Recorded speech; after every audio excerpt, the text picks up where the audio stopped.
Hello दोस्तों, the study के YouTube channel पर आप सबका फिर से स्वागत है। हमें उम्मीद है कि आप सभी स्वस्थ व सकुशल होंगे। आर्ट एंड कल्चर सीरीज के पिछले लेक्चर में हमने मूर्तिकला के विभिन्न मुद्राओं के विषय में जाना था। आज हम गुप्तकालीन मूर्तिकला के विषय में चर्चा करेंगे।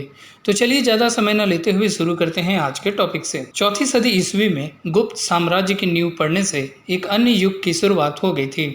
गुप्त वंश के शासक 6वीं सदी तक उत्तर भारत में शक्तिशाली थे। उनके समय में कला, विज्ञान और साहित्य ने अत्यधिक समृद्धि हासिल की। इस काल में ब्राह्मण, जैन और बौद्ध देवताओं के प्रतिमा विज्ञान के मानदंडों को सटीक बनाया गया तथा उसका मानकीकरण भी किया गया। यह चहुमुखी संपूर्णता का युग था। जैसा कि कालिदास की रचनाओं में पारिवारिक जीवन, प्रशासन तथा साहित्य कला संबंधी रचनाओं में और धर्म तथा दर्शन शास्त्र में एवं भागवत भक्ति में उदाहरण देकर समझाया गया है। गुप्त काल के साथ साथ भारत ने मूर्तिकला में उत्कृष्ट काल में प्रवेश कर लिया।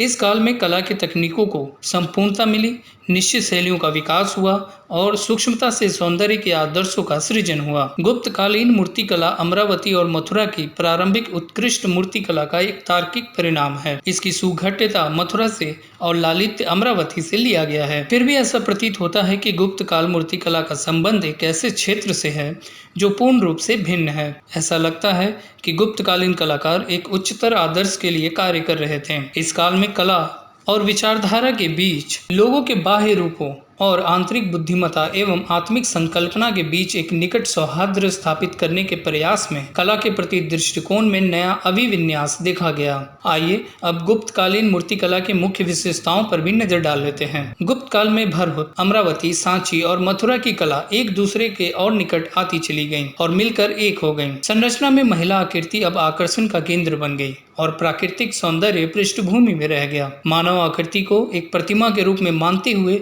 यह गुप्त मूर्तिकला की एक धुरी बन गई। सौंदर्य के एक नए मानदंड का विकास हुआ, जिसके परिणाम स्वरूप सौंदर्य के एक नवीन आदर्श का आविर्भाव हुआ। यह आदर्श मानव शरीर में इसकी कोमलता और लचीलेपन के संबंध में एक सुस्पष्ट समझ पर आधारित था। गुप्त मूर्तिकला अपनी चिकनी और चमकदार संरचना के साथ अपने कौशल तथा नमनशील शरीर की निर्बाध एवं सरल संरचना को सुविधाजनक बनाती है और विश्राम का आभास कराती मूर्ति आंतरिक ऊर्जा से भरी हुई प्रतीत होती है। कलाकार इसके लिए प्लास्टिक की सतह की अति संवेदनशीलता पर बल देने का प्रयास करता है और इसके लिए शरीर को ढकने का प्रयास करने वाले अलंकृत वस्त्र, आभूषण आदि का अंकन न्यूनतम रह गया। अतः गीले या पारदर्शी चिपके हुए वस्त्र इस युग का फैशन बन गए थे।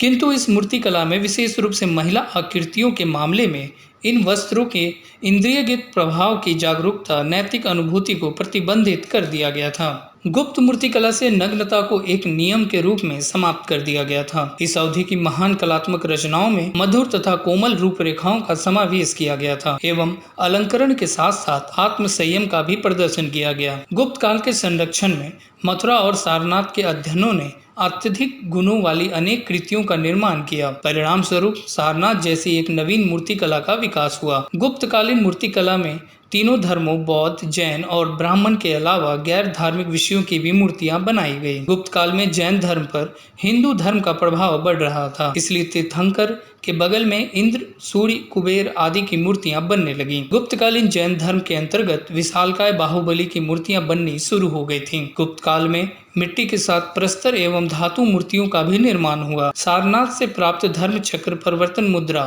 तथा बिहार के सुल्तानगंज से प्राप्त बुद्ध की तांबे की मूर्ति अति विशिष्ट हैं। गुप्त काल में दशावतार की मान्यता सामने आई, अतः इस काल में सर्वाधिक मूर्तियां ब्राह्मण धर्म से संबंधित ही बनी। एलोरा, खजुराहो, देवगढ़ आदि जगहों पर विष्णु के दशावतार को मूर्त रूप में दिया गया है। इसमें देवगढ़ की शेषशाही विष्णु की मूर्ति सबसे प्रसिद्ध है। ढाका से मत्स्य अवतार और कश्यप अवतार की मूर्ति, उदयगिरी की गुफा से प्राप्त वराह मूर्ति, राजस्थान के भूमरा से प्राप्त नर नारायण और कृष्ण की रासलीला मूर्ति, भिलसा या वर्तमान विदिशा से प्राप्त वराह अवतार की मूर्ति एवं एलिफेंटा से प्राप्त प्रसिद्ध त्रिमूर्ति गुप्तकालीन मूर्तिकला के महत्वपूर्ण उदाहरण हैं। अहिस क्षेत्र के शिव मंदिर में स्थापित गंगा और यमुना की मूर्तियों का संबंध गुप्त काल से ही है, जो आगे चलकर मंदिर वास्तुकला का अभिन्न अंग बन गई। दक्षिण में वाकाटाक राजवंश गुप्त काल के समकालीन था। इस क्षेत्र में कला में प्राप्त संपूर्णता को अजंता एवं अलोरा की गुफाओं में बेहतर ढंग से देखा जा सकता है। गुप्तकालीन मूर्तिकला के प्रमुख केंद्र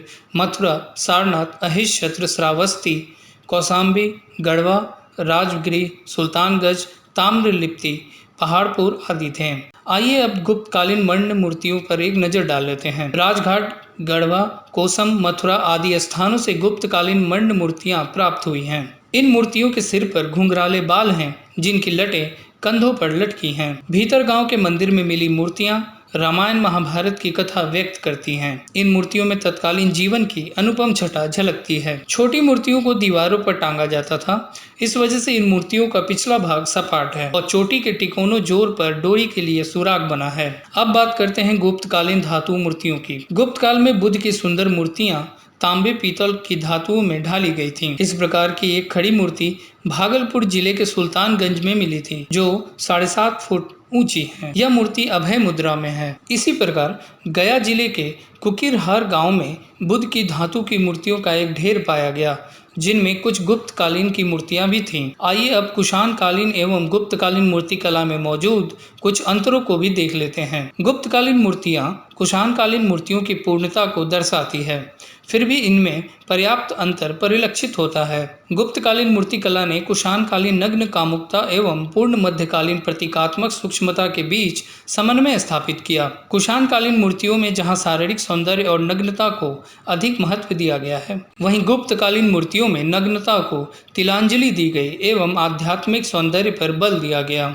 कुषाणकालीन मूर्तियों में प्रभामंडल सादा है, जबकि गुप्तकालीन मूर्तियों में अलंकृत है। साथ ही कुषाणकालीन मूर्तियों में आंखें गोल एवं पूरी तरह खुली हुई हैं, जबकि गुप्तकालीन मूर्तियों में आंखें लंबी और अर्ध खुली हैं। इस प्रकार गुप्तकालीन मूर्तियों में आध्यात्मिकता एवं शालीनता दिखाई देती है। आज के लेक्चर में इतना ही। नेक्स्ट लेक्चर में हम पूर्व मध्यकालीन मूर्ति कला के विषय में जानेंगे। तब तक हमारे साथ बने रहें। हिस्ट्री से जुड़े और अधिक अपडेट्स के लिए हमारे चैनल को लाइक और सब्सक्राइब जरूर करें। Thank you.